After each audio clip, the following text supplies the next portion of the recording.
دہشت گردوں کا حملہ ناکام، پولیس کی جوابی کارروائی کے بعد دہشت گرد فرار ہو گئے۔ بنوں میں میران شاہ روڈ پر نامعلوم افراد کی فائرنگ سے پولیس اہلکار جاں بحق۔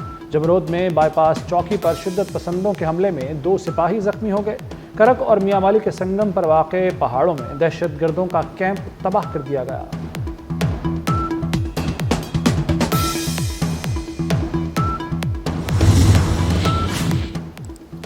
وزیر داخلہ محسن نقوی کا حملے ناکام بنانے پر کے پی پولیس کو خراج تحسین، کہا پولیس نے بہادری سے خارجی دہشت گردوں کا مقابلہ کیا۔ پولیس دہشت گردوں کی سرکوبی کے لیے ہر اول دستے کا کردار ادا کر رہی ہے۔ ہم سب مل کر دہشت گردوں کے مذموم عزائم کو ناکام بنائیں گے۔ استعفے سے معاملہ حل ہوتا ہے تو حاضر ہوں، پی ٹی آئی کے مستعفی ہونے کے مطالبے پر وزیر دفاع خواجہ آصف کا جواب۔ پی ٹی آئی رہنما اسد کیسر نے کہا تھا وزیر دفاع اپنی نااہلی کا ملبہ پی ٹی آئی پر ڈال رہے ہیں۔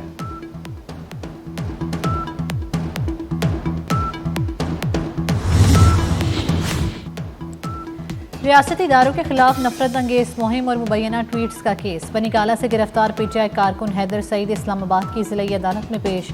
عدالت نے 3 روزہ جسمانی ریمانڈ پر ایف آئی اے کے حوالے کر دیا۔ ملزم حیدر کے خلاف ایف آئی اے میں مقدمہ درج ہے۔ ایف آئی اے کے مطابق ملزم کے سوشل میڈیا اکاؤنٹس اور ڈیجیٹل شواہد قبضے میں لے لیے ہیں۔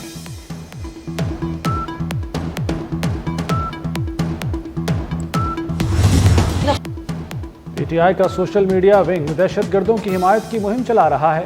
سوشل میڈیا بریگیڈ نے پہلے ہی جعفر ایکسپریس حملے کی تیاری کر رکھی تھی۔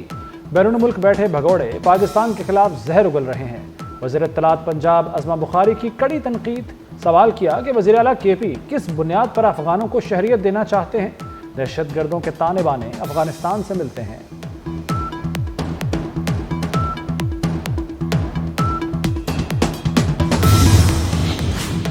کوئٹہ سے اندرون ملک ٹرین سروس بحال نہ ہو سکی، ریلوے حکام کے مطابق ٹریک پر مرمتی کام جاری ہے۔ 3 روز میں ٹریک آپریشن کے لیے تیار ہو جائے گا۔ سیکیورٹی کلیئرنس سے ملتے ہی ٹرین سروس بحال ہو جائے گی۔ متاثرہ جعفر ایکسپریس کا انجن سپی پہنچا دیا گیا۔ دہشت گردی سے جعفر ایکسپریس کے انجن اور 5 بوگیوں کو نقصان پہنچا تھا۔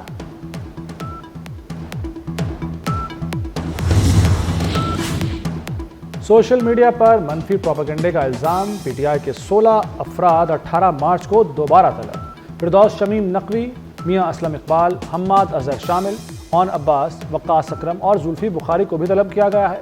جے آئی ٹی نے علیمہ خان کو بھی 19 مارچ کو طلبی کا نوٹس جاری کر رکھا ہے۔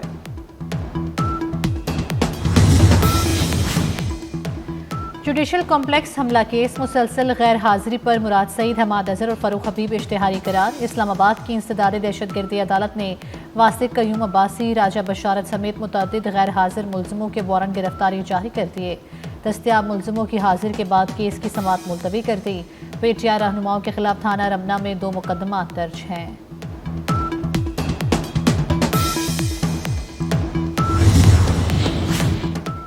وزیر اعظم سے امریکی آئی ٹی کمپنی کے وفد کی ملاقات، شہباز شریف کا پاکستان میں سرمایہ کاری میں دلچسپی کا خیر مقدم۔ وزیر اعظم نے امریکی آئی ٹی کمپنی کو پاکستان میں عالمی معیار کا کال سینٹر قائم کرنے کی تجویز بھی دی۔ کہا آئی ٹی میں $25 ارب کی برآمدات کا ہدف ہے۔ ہدف کے حصول کے لیے کمپنیوں کو سہولتیں دے رہے ہیں۔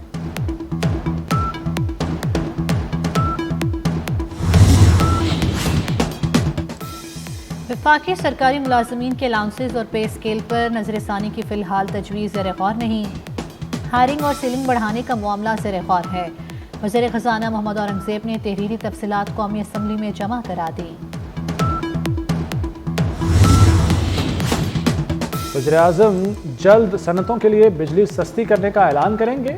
وزیر اعظم کے معاون خصوصی ہارون اختر کا ایف پی سی سی آئی میں اجلاس سے خطاب، کہا ایکسپورٹ فائنانسنگ اسکیم میں بھی ریلیف دیا جائے گا۔ وزیر اعظم معاشی شرح نمو کو 5 سے 6% پر کرنا چاہتے ہیں۔ سرمایہ کاروں کا اعتماد بحال کرنا ضروری ہے۔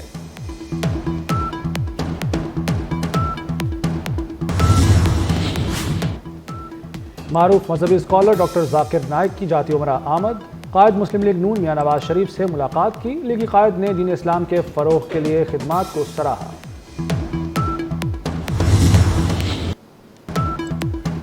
ایف آئی اے افسر پر رشوت کا الزام، اداکارہ نادیہ حسین نے بیان ریکارڈ کرا دیا۔ کہا جعلسازوں نے مجھ سے پیسے مانگے، چاہتی ہوں جعلساز کو پکڑا جائے اور اسے سزا ملے۔ اگر کسی کو ایسی جعلسازی کالز آتی ہیں تو ایف آئی اے میں رپورٹ کریں۔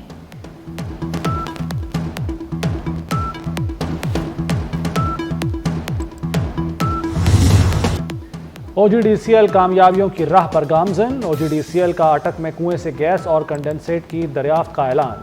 کنویں میں 4942 میٹر گہرائی سے نئی دریافت کی گئی۔ ترجمان کے مطابق کنویں سے 13.95 MMSCFD اور 430 بیرل یومیہ کنڈنسیٹ کی پیداوار حاصل ہوگی۔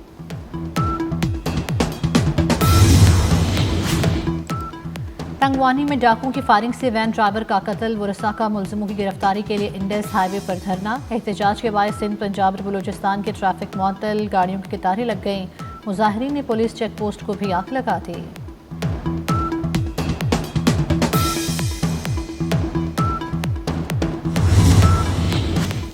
امریکی صدر ڈونلڈ ٹرمپ نے ایران کو ایک بار پھر دھمکی دے دی۔ کہتے ہیں بحیرہ احمر میں حوثی باغیوں کے ہر حملے کا ذمہ دار ایران کو ٹھہرایا جائے گا۔ ایران حوثی باغیوں کو حملے کے لیے ہتھیار و رقم دے رہا ہے، اسے سنگین نتائج بھگتنا ہوں گے۔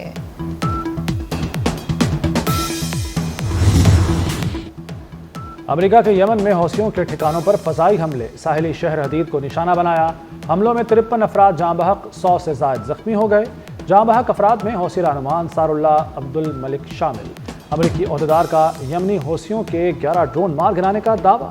حوثیوں نے اسرائیلی جہازوں کو نشانہ بنانے کا اعلان کر رکھا ہے۔ اقوام متحدہ کا امریکہ اور یمنی حوثیوں سے حملے روکنے کا مطالبہ۔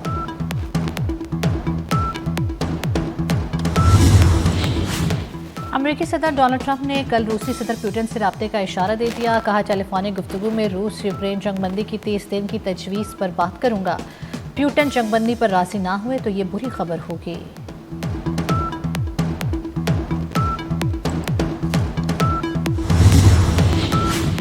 امریکی صدر ٹرمپ کے جارحانہ اقدامات جاری۔ سابق صدر بائیڈن کے صدارتی معافی کے حکم نامے پر اعتراض لگا دیا۔ کہا بائیڈن نے حکم نامے پر خود دستخط نہیں کیے، بائیڈن نے آٹو پین سے سائن کیے جن کی قانونی حیثیت نہیں۔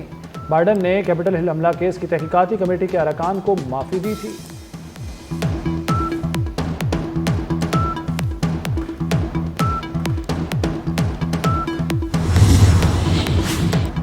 بھارتی فوجیوں کی مقبوضہ جموں کشمیر میں دہشت گردی جاری، بھارتی فوج کے ہاتھوں نوجوان کی شہادت، خواتین سراپا احتجاج کرتی خواتین پر فوجیوں کا تشدد، بھارتی فوجی خاتون کو ٹھوکریں مارتا رہا۔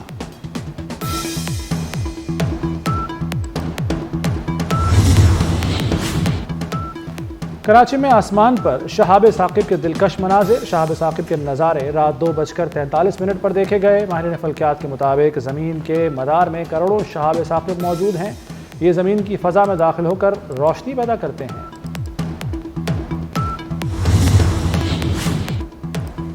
امریکی خلابازوں کی 9 ماہ بعد کل زمین پر واپسی کی راہ ہموار۔ امریکی خلابازوں کو واپس لانے کے لیے space x capsule international space station پہنچ گیا۔ امریکی خلاباز بوچ فلم نور اور سینی ولیمز 9 ماہ سے ISS پر موجود ہیں۔ دونوں خلاباز 8 روز کے لیے انٹرنیشنل اسپیس اسٹیشن پر گئے تھے۔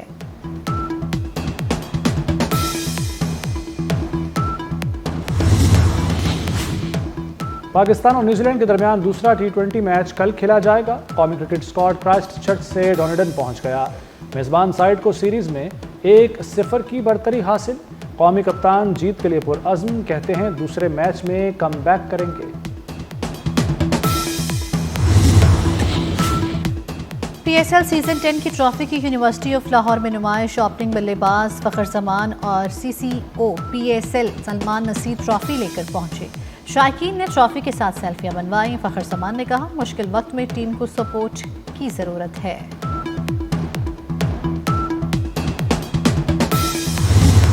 کرداروں میں حقیقت کا رنگ بھرنے والے اداکار عابد علی کی 73ویں سالگرہ۔ ڈرامہ وارث سے شہرت پانے والے عابد علی کو پرستار آج تک نہ بھولے۔ اور سائنس فکشن اور کامیڈی فلم مکی 17 کا باکس آفس پر راج، ہالی ووڈ فلم نے دنیا بھر میں 25 ارب سے زائد کا بزنس کر لیا۔